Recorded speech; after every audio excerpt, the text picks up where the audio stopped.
บ่ได้ไปหาเพราะว่ายากงานที่ท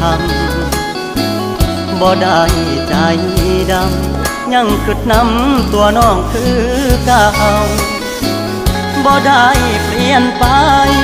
หัวใจอ้ายยังห่วงเจ้าบ่ได้ปล่อยให้เงาเสาร์อาทิตย์ติดงานโอที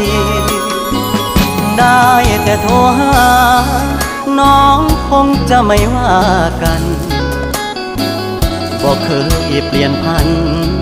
สัญญาหักมันคนดีบ่ได้กักมีกิ๊กบ่ได้หลีกสัญญาที่มีย้อนงานยุ่งอีหลีคนดีอย่าเครียดอายเด้อขอหาสุมือเจ้ามาคือน้อยใจเฮ็ดหยังหยุดงานวันวางจะเดินทางเพื่อไปพบเจออย่ามาสงสัยว่าอายมีใครแทนเธอหักมันเสมอบอกเคยเพลอสิคิดน้อ